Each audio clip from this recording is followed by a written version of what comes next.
Holy crap, it actually happened. Let all ye non-believers see the light. Witness all the naysayers fall silent, for the day of days has come. I played a new game on stream and I unironically loved it.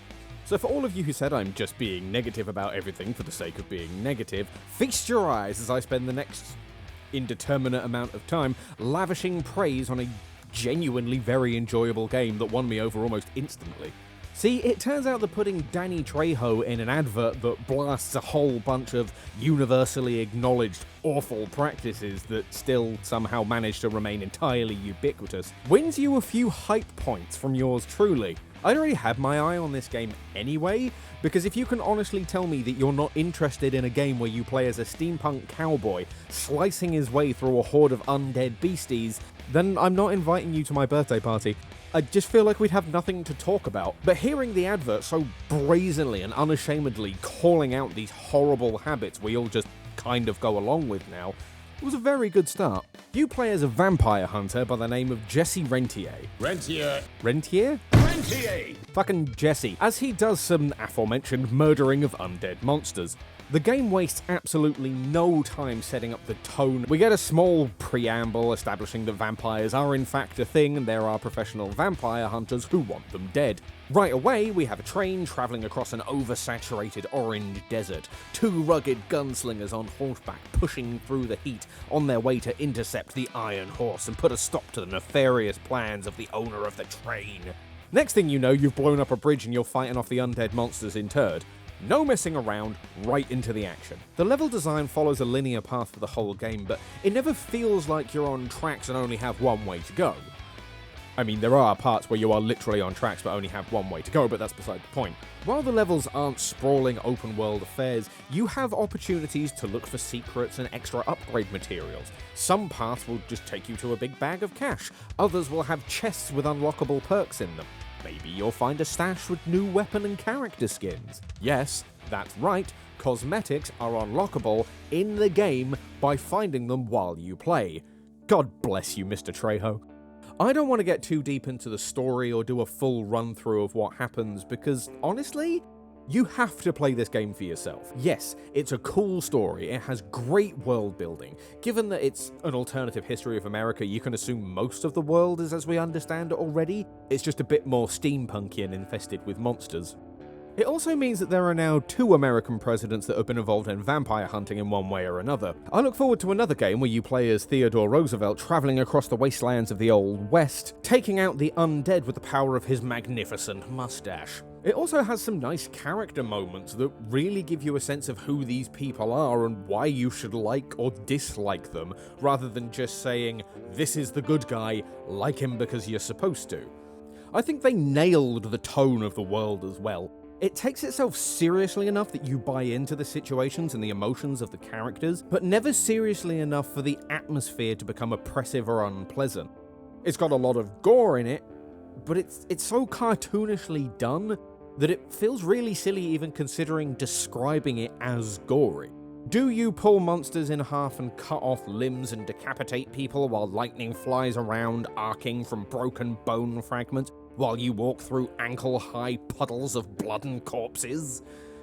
I mean, yes, but it's all done with this over-the-top effect that kind of looks like someone drew it over the top of the animation, in a way a 13-year-old might add blood to this super cool zombie picture he just drew. It's just really hard to take that seriously. That's not to say the world is completely free of consequence, depth, or horror, though. The game left me wide-eyed and speechless from some pretty shocking and dark moments, but it did a good job of balancing those moments and not having so many that it got depressing. The same goes for the humor. They do have jokes and one-liners, but none of them feel like overt moment-ruining esoteric pop culture references. It never felt like it was going for the big belly laughs, and instead had some nice relatable character moments and amusing situational setups to break any tension that might have been building a little bit too high.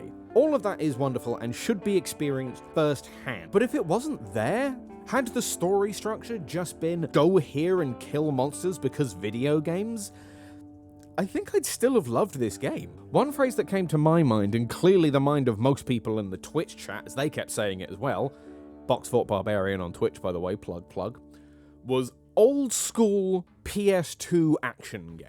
The whole experience is just dripping with that classic feel of action-adventure game aesthetic. Interestingly, it managed to remind me of a lot of early PlayStation games without directly referencing any of them. Some of the combat had a very early God of War and even Devil May Cry feel to it. The fairly cartoony exploding TNT crates somehow brought to mind Crash Bandicoot, along with the sections where you jump in a minecart and ride tracks shooting obstacles out of your way and changing the path. The puzzles, if you can call them puzzles, harken back to the really simple logic problems that admittedly most of the time came down to find the right contextual button or shoot the right thing at the right time to advance to the next section. It all comes together to create this experience steeped in early 2000s nostalgia without ever pointing to one thing and exactly copying it. Even the skill tree has a stripped-back functional elegance to it. It's divided into upgrades and perks. Upgrades directly affect how your weapons work, taking them from fairly standard kinetic projectiles all the way up to making them electric-powered railguns, Ghostbuster-style beam weapons, and grenades that turn into lightning tornadoes. Not really any paths to choose from here, it's mostly just upgrade the thing you like the most first. Perks improve the character's abilities and stats. Some will give you a new way to chain move together, some have certain abilities that affect more enemies at once, others are basic cooldown reductions, health improvements, and second chance mechanics for when you die. This is also basically just a straight line path where you pick your favorite thing first, but it feels more important here.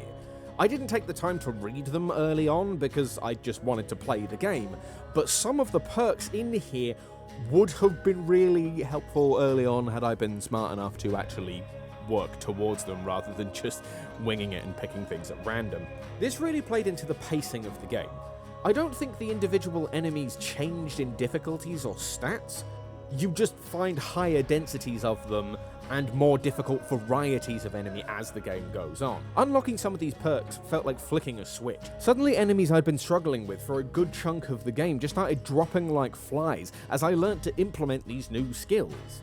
I even found myself going out of my way to use new combos, because not only were they a lot of fun to do, they also gave active benefits in the form of health drops and energy pickups.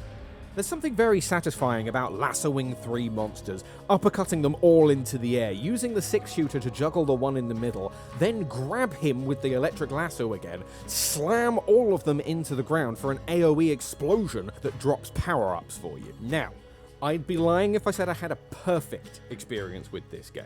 I am, after all, still me, and I rarely come out of the game without having a handful of complaints. While the game had a very cool variety of unique monsters for you to go kill happy on, it also had a horrible habit of upping the challenge by just throwing more of the same thing at you in increasingly smaller areas. It moved from having a handful of challenging monsters and a swarm of lesser bad guys to just spamming everything at you altogether. At times it just felt like it became a horde mode as waves of the same enemies would just keep spawning. Typically, before I had a chance to finish off the first lot, I was already fighting. It got a bit frustrating when I started noticing a particular pattern emerging. What was initially framed as a cool end-of-level boss challenge quickly just became another rank-and-file enemy as the game went on. Giant bloated masses of flesh covered in metal pipes and chains went from being unique individuals that got me excited for a fight to being a sigh, an eye roll, and a "oh, this guy again." Huge, feral-looking vampire lords that commanded power and fear ended up just being another mob you had to fight every other encounter. It started to get samey and repetitive as I made it to the later levels, and it was just throwing random boss fights at me from earlier in the game, usually multiple of them at the same time. I have particularly fond memories of when I ended up in a field with 3 of the big leech guys with shields, and it just brought the pace of the game to a grinding halt, as I had to run around herding them into a better position so I could break one shield without getting spammed to death by the other 2.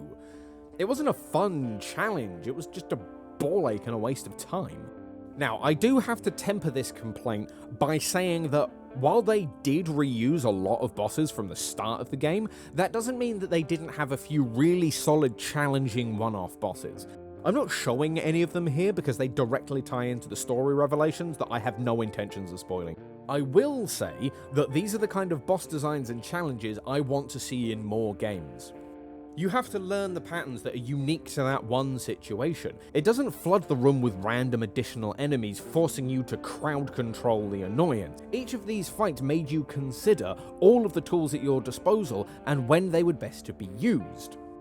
When you put a core boss in front of me, I want to fight the boss, not the random assortment of pain-in-the-ass swarms I've already killed hundreds of to get to this point. One more gripe before we conclude, because this one messed me up over and over again. I lost count of how many times I would be in an intense fight, realize my health was roll, dive roll out of combat to give myself some space so my healing ability could refresh before I got brutally murdered, and then just kind of casually, slowly sauntered away from the fight because the game decided I pressed the sprint button a bit too early. This is only a minor annoyance, but it's the kind of thing that kept happening. I'd aim my rifle to fire a shot at a weak point, only for nothing to happen because the ADS animation took half a second longer than I thought it did. I feel like this is probably because the game was intended to be played on a controller. Everything from the UI to the weird mouse and keyboard button layout just begs to be played on some kind of gamepad, and that probably explains the minor animation pauses between some of the action. Things like this never got in the way of the game in any significant way, but it was noticeable enough to ruin some of the combos, and I couldn't let that go without a little bit of whining. But considering that I usually have a fair bit to complain about once I'm finished with a game, I'd say that the game getting a tad bit repetitive as it went on, and the button layout being a little bit weird being my only issues, pretty good going. It had fun moment-to-moment gameplay, a nice story that tried to get you involved without insisting upon itself too hard. It had some genuine challenge without becoming overbearingly tedious. Bearing in mind I played it on normal because, as far as I'm concerned, that's the intended game experience. It has collectibles and secrets that kept me exploring, and it's as long as it needed to be without overstaying its welcome. If you haven't played it yet, you're doing yourself a disservice. I highly recommend it as a genuinely fun and engaging experience. Now, if you'll excuse me, I've got some work to do. Get out of my box, Fort.